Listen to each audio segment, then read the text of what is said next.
Everybody, Colin Stevenson here, joined by my hero, John Lenhart. Hi, John. Hi. Now, today we're going to talk about art. Art is everything. Everything is art. I don't realize that I don't think people realize how much art is involved with everything. Now, for me, art means expression. That's what it means to me. If I was to put the two words meaning the same, it's expression. So we can do it through dance, painting, cooking, singing, walking, laughing, speaking. You know, we can put it into movement, everything we can put into art. And today, John, you're going to give us the non-contradictory, explanation, meaning of art. Right. So what we're going to do is all we're going to do here is cover the definition of art from a couple different perspectives, and we'll have other people talking, and we'll do more in the series. But in the last video that we did about Dom, the third video on Dom talked about this book Atlas Shrugged, and it was written by an author, Ayn Rand, and she wrote a nonfiction book called The Romantic Manifesto. And this book is really is an amazing book because it's all about the role of art and how it relates to us. Now, I will tell you, there's two things. This book was written in the 60s. So there's two things about this book that are off. And if you fix these two things, the book is amazing. The two things that are off about it is she keeps calling our unconscious the subconscious. I see people do this on LinkedIn and Facebook all the time. Remember, your subconscious is part of your conscious. You can access your subconscious. What was the name of your first pet? You can go get that fact and bring it up. That's in your subconscious. It's not immediately available. Your unconscious cannot be accessed, but it has a record of everything. Yep. So when you read that, if you change all the subs to un, that's 50% of the issues. The second thing is she doesn't have a definition of emotion and feeling. And, we've taught this. I teach this, and it's amazing. You and I know a psychologist who, when she learned this, she said, John, this is the most valuable thing you've taught me so far. We only have 4 emotions: happy, sad, mad, fear. That's it. And these you all known for a known cause. It's like the conscious brain. I'm happy. Why? I don't know.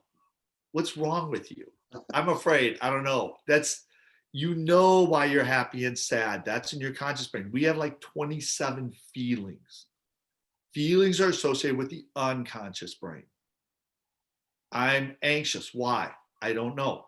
Okay, let's figure that out. But you're not going to be able to go, why am I anxious? Why am I anxious? And consciously get that information. It's in your unconscious. So that's one of the issues, is to understand our conscious is 10% of our brain. Our unconscious is 90% of our brain. Emotions are here. Feelings are here. So if you understand that when you read the Romantic Manifesto and get those two things right, this book is actually brought up to speed. So let me give you her definition of art. Let's start with this, and we'll work our way down. She's a very intelligent woman, so she'd have these very wordy definitions. So her definition of art was a selective recreation of reality according to an artist's metaphysical value judgments about himself and existence. Nice. Okay, so when you see art, somebody is recreating reality selectively, but they are recreating reality.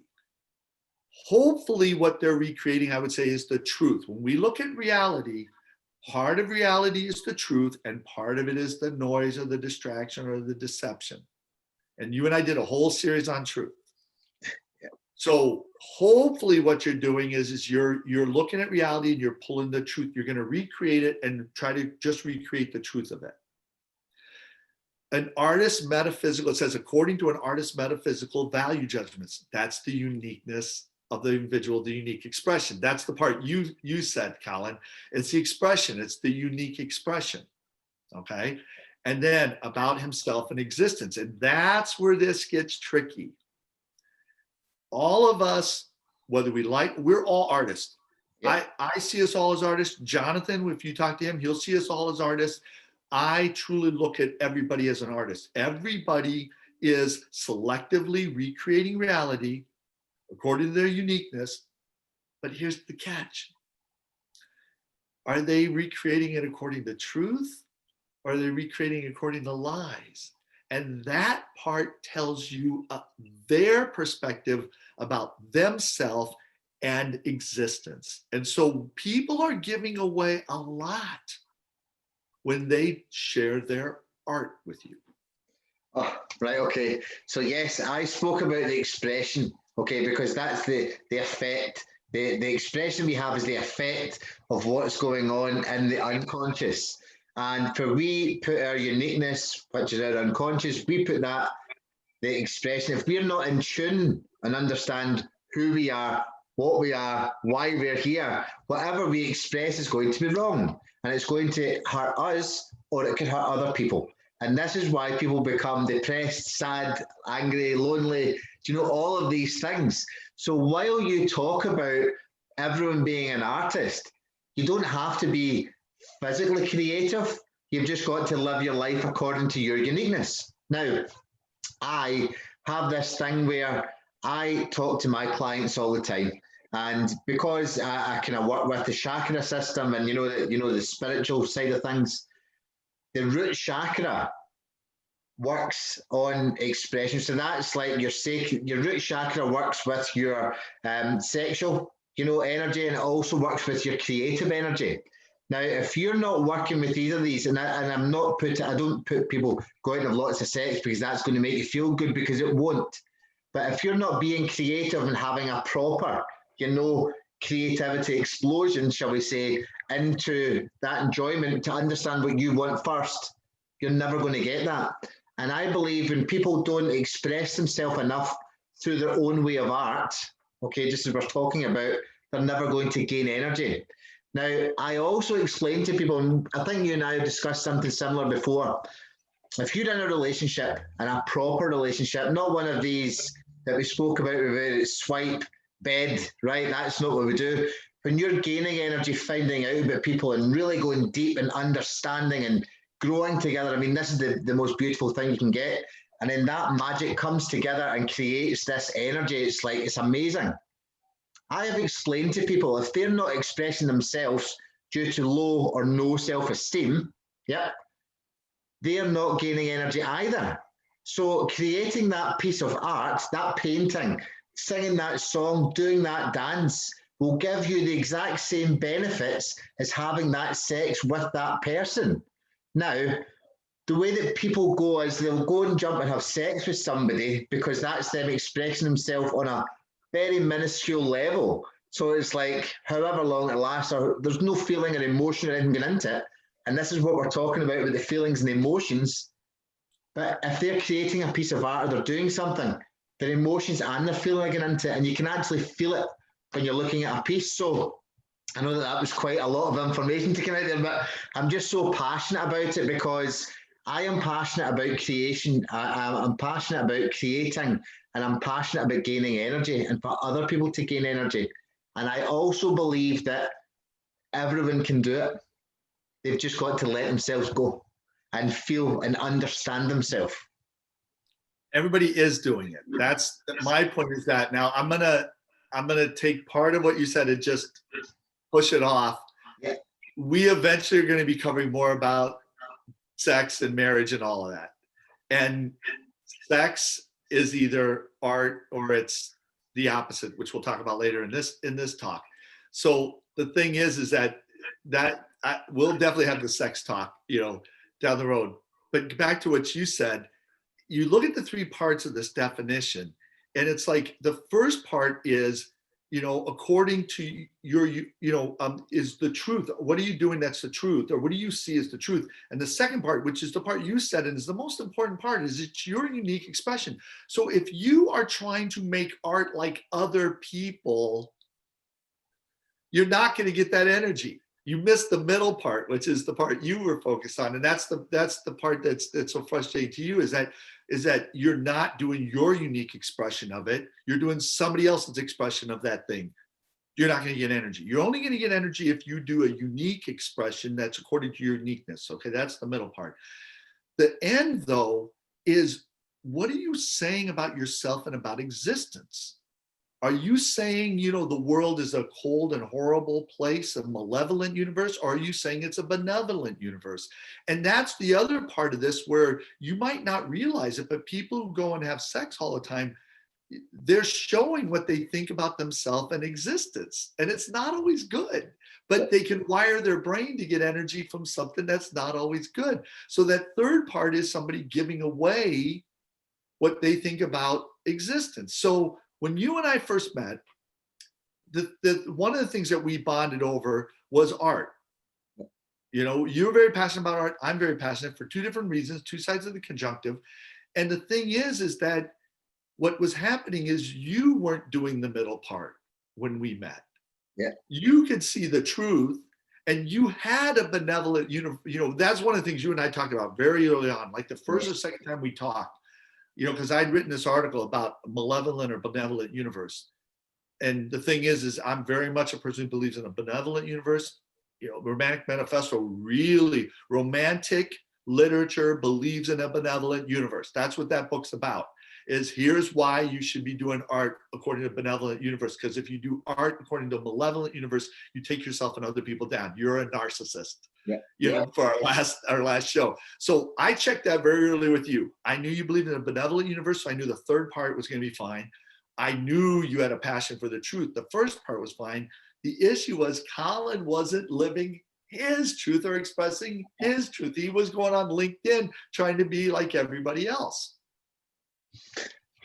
Okay, you're 100% right, and I put my hands up to it in public, and I'll happily admit that, because I felt what I had to do was jump on their bandwagon but I'm only ever going to go as far as they'll go. And this is what I found out quite quickly, though. We knocked it on the head within a couple of months. But what happened was, when I wasn't going my own way, my own direction, doing my own thing, I was only going as far as these people would allow it. And if they felt any threat or anything coming towards it, they wouldn't take it on either. And then there was even more stipulation. So that was the point where, we didn't even talk about how I was going to change. It just happened through the conversations that we were having. And then, a year down the line, it's like my whole life's changed. My outlook's changed. My speech has changed. My thought process has changed. And what I'm expressing is me and not them. And this is what I want for people as well. We explained in the last video as well, I've been through many a way of life, shall we say, and I had to learn the hard way. And unfortunately, some other people did as well. And I know, but again, everything's an experience in life. And it's got me now to where I can help, like you, I can help other people experience life their way and do art their way. And again, where you were talking about benevolent and malevolent, it's how you look at that art also once it's created. Am I gaining energy by looking at this, or do I need to change it? Well, yeah, you're getting ahead of that last point, which is great. So the thing is that you and I are both producers. I love music. You love music. We love art. Music is art. And where we both connected is we're both producers. And what that means is we want artists. We love artists. We love people. Everybody who comes towards us is an artist. And then what we do is we try to help more of them come out. We don't take their music and try to make their music sound like us. And we don't make their music do what we want it to do. And that's where people misunderstand you and I. Neither of us are trying. We both know who we are. We both high self-esteem. We both, are confident in our uniqueness, and we live it out. We don't care what people think or say. Okay. So when we talk to somebody, all we want is we assess them. We get to know their uniqueness. We try to draw that out, and we try to help them be more them. We don't want people to be us. We're not cult leaders. We want people to be more them. A cult leader wants everybody to look and dress like me. We want them to be more them. So that's where you and I bonded is we both, I say that's where producers. Now, one of the values of art, and Ayn wrote this, was she said, it unifies man's consciousness and offers him a coherent view of existence. So that's where you jumped ahead there. It's like, so why do we look at art? We should, and we want to make sure we're looking at art. We're not looking at other stuff, and we'll talk about that. But if you look at art, and her point was, if you look at benevolent, romantic art, then it gives you unconsciously a coherent view of existence. So that's why art is valuable to us. And it's how you, and you said it perfectly, it's how you look at it. So one of the things I like to say is art doesn't exist without an audience. Yeah. You think about putting on a play. If you put on a play and there's nobody in the audience, it's not art.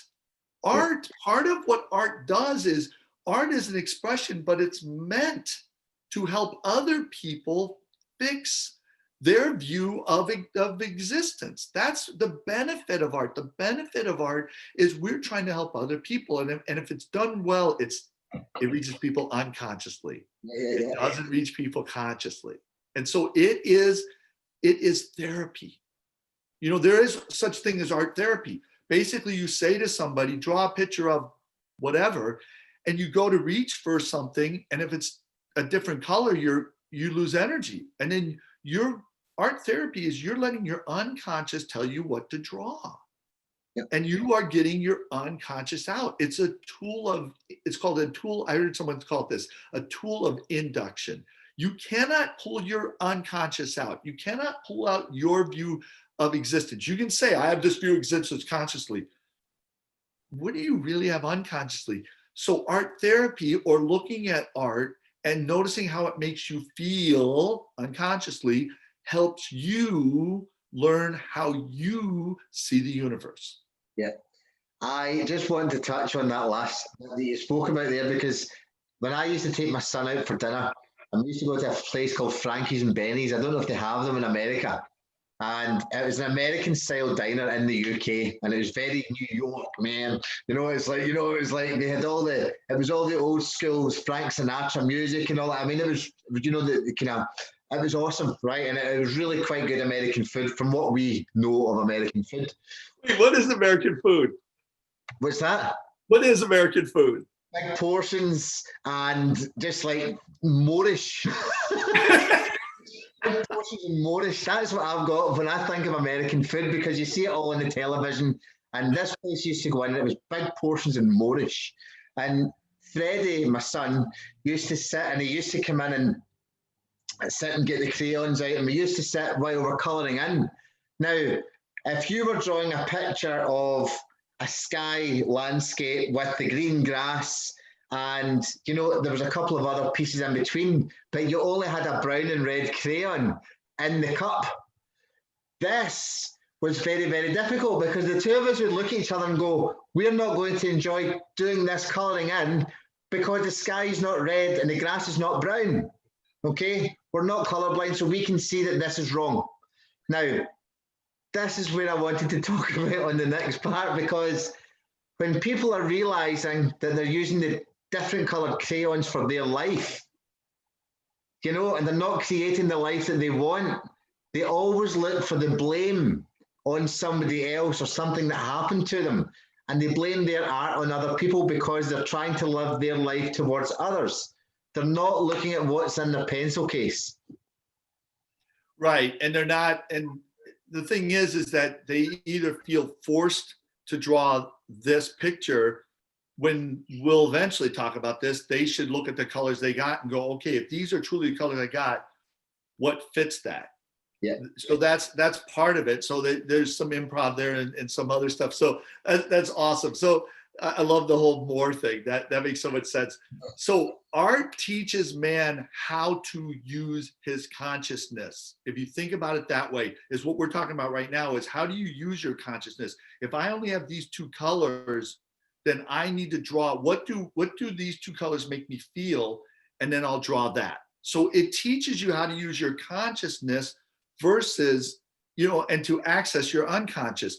Or if you are drawing, if you are, the uniqueness aspect is if you don't know your uniqueness, then you're not able to find it out, but you ought to be able to take a shot at it, try some things and do some things.